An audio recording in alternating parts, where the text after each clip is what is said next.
Anda kembali menyaksikan MNC News Now dan kita masih kembali terhubung dengan pengamat militer internasional CSIS. Ada Mas Gilang Kembara. Mas Gilang, tadi Anda sempat menyampaikan bahwa gencatan senjata ini tidak juga menjadi sinyal bahwa antara Ukraina dan juga Rusia akan menempuh jalur damai, namun juga bisa dimanfaatkan untuk kepentingan-kepentingan lain atau agenda-agenda tertentu. Yang mana kita melihat bahwa ini bisa jadi perang belum usai.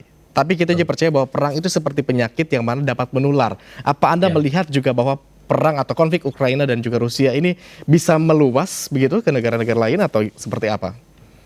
Jelas ya, memang kalau misalnya tindakan yang dilakukan oleh Rusia, terlebih oleh Presiden Putin ini, diabaikan begitu saja atau tidak diberikan sebuah checks and balances dari pihak internasional, saya rasa ini akan memperkuat ambisi dari negara-negara lain untuk melakukan hal yang serupa ya. Karena misalnya dilihat, oh Putin atau Rusia bisa melakukan hal ini terhadap Ukraina, kenapa saya tidak bisa melakukan hal tersebut gitu. Jadi selama dunia internasional masih Misalnya siapa? menekankan Misalnya siapa yang punya konflik serupa?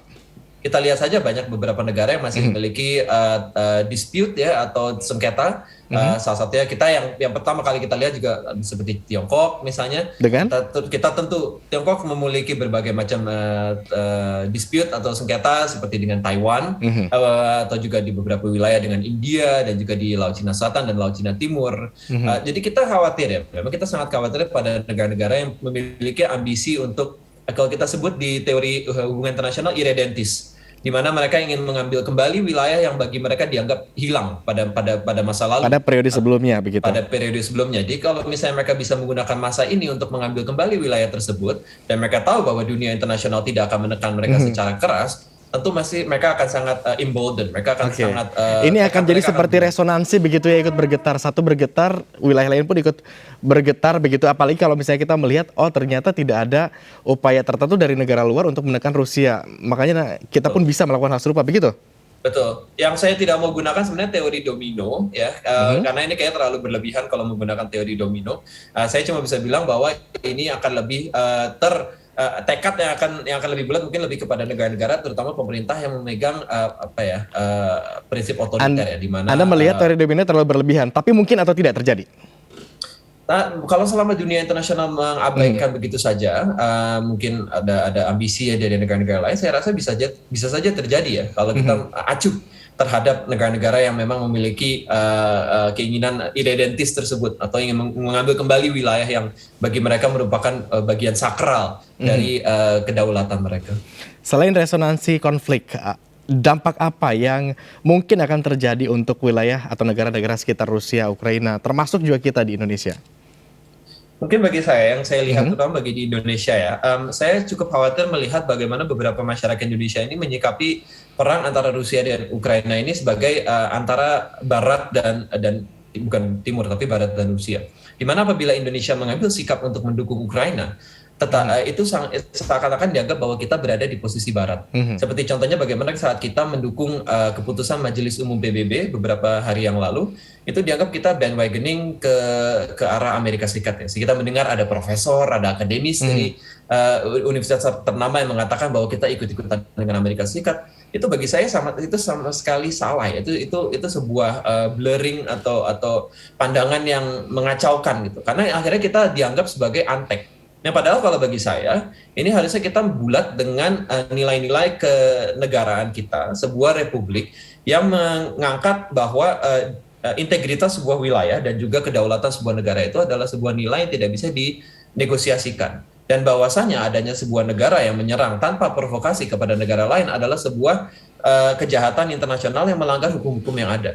Jadi kalau kita mendukung negara untuk mempertahankan wilayahnya, kita sebenarnya bukan mengikuti negara manapun. Kita nggak pro Barat, kita nggak pro Rusia, ya kita sebenarnya mengikuti nilai-nilai yang ada sebagai republik ini. Dan bagi siapapun yang terus mengatakan bahwa kita adalah pro Barat, bagi saya menanyakan integritas mereka sendiri. Kenapa mereka bisa berbicara begitu? Apakah sebenarnya mereka memiliki kepentingan lain di balik itu untuk mengatakan bahwa kita adalah antek Barat? Saya rasa mereka sendiri mungkin ada hal yang lain gitu loh. Jadi ini kekhawatiran bagi saya dan juga mungkin bagi negara-negara lain yang mengacukan begitu saja hal ini dan akhirnya pada ujungnya mendukung Rusia atas apapun yang mereka lakukan gitu. Bagi saya ini adalah sebuah kejahatan internasional. Baik, tapi kami kira kira kita semua sepakat sama-sama bahwa memang perang bukan urusan mendukung salah satu pihak, tapi kita mendukung untuk menempuh upaya perdamaian kedua belah pihak, begitu, Betul, Mas Gilang? betul sekali. Terakhir, Dan ini memang sudah ada di undang-undang dasar kita ya. terakhir Mas Gilang, pengaruh invasi Rusia dalam jangka panjang dari sudut geopolitik seperti apa? Kita lihat memang di abad ke-21 ini dunia akan semakin multipolar ya, akan semakin banyak poros-poros kekuatan. Dan saat ini kita udah jelas, ini ada poros kekuatan yang akan semakin mencoba untuk membendung pengaruh Rusia. Dan tentu pengaruh Kemana Anda arah melihatnya? Arah Anda melihatnya? Tentu ini akan menjadi saya dulu pernah bilang ini ada kira-kira ada 3 atau sampai 4 poros yang ada ya. Poros Barat, poros Beijing, poros Cina, dan juga ada poros Rusia dan negara-negaranya. Kita mencoba untuk sebisa mungkin tidak akan terlibat pada poros-poros tersebut. Kita Indonesia mengikuti politik bebas aktif ya. Dan kita punya tanggung jawab juga untuk menjaga tidak hanya negara ini, tapi kawasan Asia Tenggara untuk tidak mengikuti poros manapun ya. Jadi kita ada wilayah yang kurang lebih netral, dan kita untuk mencoba untuk bisa menjaga perdamaian di atas dunia ini. Jadi memang kita tidak mengikuti, kita tidak bukan antek siapa-siapa, kita tidak mengikuti kepentingan dari poros-poros manapun. Baik. Tapi sebagai warga negara Indonesia, apa yang bisa kita lakukan? Bukan untuk membela, tapi untuk setidaknya kita memberikan kontribusi untuk melakukan upaya perdamaian begitu supaya kita tidak terlibat dalam perang. Ya, kita kembali lagi lihat saja apa dampak itu semua, apa dampak perang.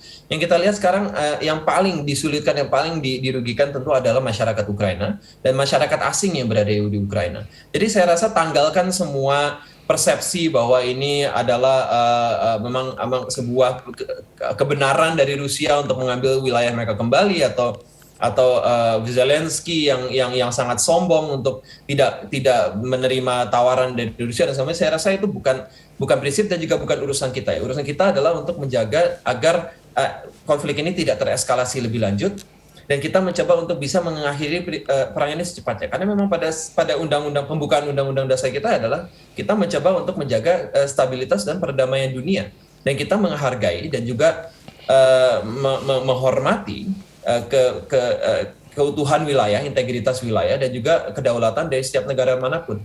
Dan kita berdiri, Republik Indonesia ini berdiri di belakang hukum internasional. Karena pada bahwasanya negara seperti kita, negara yang tidak memiliki aliansi manapun, yang berdiri di tonggak kita sendiri, di kepercayaan kita sendiri, kekuatan paling kuat kita adalah pada hukum gitu. Jadi selama kita berada di balik hukum internasional dan kita menekankan pada pihak Rusia untuk menaati hukum tersebut, itu adalah our best weapon ya. Itu adalah senjata utama kita. Jadi kita jangan sampai kita lalai terhadap nilai-nilai yang kita angkat sendiri. Baik, terima kasih Mas Gilang Kembara, Pengamat Militer Internasional CSIS. Kita sama-sama berharap bahwa memang konflik antara Rusia dan juga Ukraina ini dapat segera teratasi agar dampak-dampak yang lebih luasnya tidak kembali membesar, termasuk juga hingga terasa kepada kita di Indonesia. Terima kasih atas waktu Anda. Selamat kembali melanjutkan aktivitas. Terima kasih Mas Agung.